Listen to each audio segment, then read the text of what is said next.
proposti bħal dawn il-qaħħom ovvjament għax jaffettwaw ħafna direttament il-membri tagħna u anke x-xogħol li ħajkun qegħdin jagħmlu, inkluż ovvjament kemm tista' tattira żgħażagħ lejn il-professjoni. Jiena dil-proposta ta' Dr. Grech kienet xi ħaġa li semmejnielu f'waħda mill-laqgħat li għamilna miegħu fix-xhur li għaddew. U fil-fatt għadnilu kemm għandna problema biex nattiraw iż-żgħażagħ lejn il-professjoni u kemm huwa importanti li nippruvaw insaħħu il-pakkett finanzjarju tal-edukaturi. U għalhekk hija xi ħaġa pożittiva u għalhekk id-dialogu huwa importanti u nerġa' nsostniha li jekk ma tiddialogax fil-qasam tagħna ħadbati għax ħadkun maqtuħ mill-kumplament tas-settur u allura nilqa' b'mod tajjeb ħafna din il-proposta li saret. Dikjarazzjoni ċara li għamel il-President tal-Union tal-Għalliema Marco Bonnici b'reazzjoni għal proposti li qed iressaq il-Partit Nazzjonalista għas-settur tal-edukazzjoni fosthom li tiżdied il-paga tal-edukaturi. Huwa tkellem ukoll dwar tħassib ta' diversi ġenituri li tfal tagħhom għadhom sal-lum mingħajr għalliema permanenti f'madwar 80 klassi. Fakkar kif tittal-jimilu il-Gvern tilef il-mandat illi fetaħ kontra l-Union tal-Għalliema. La hemm inġustizzi, l-inġustizzi rridu nindirizzawhom.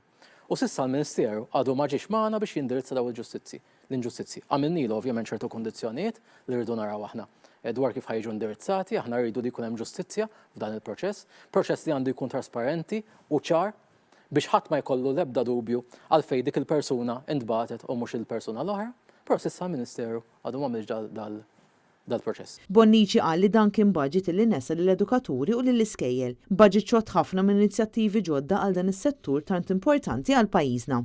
Dan il-budget ma nkitibx minn min qed imexxi l-edukazzjoni.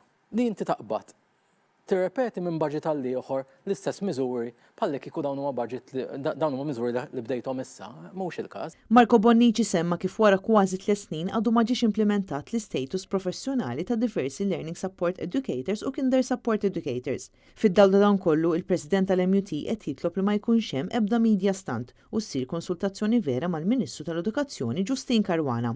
Il-qofol kważi huwa rispett.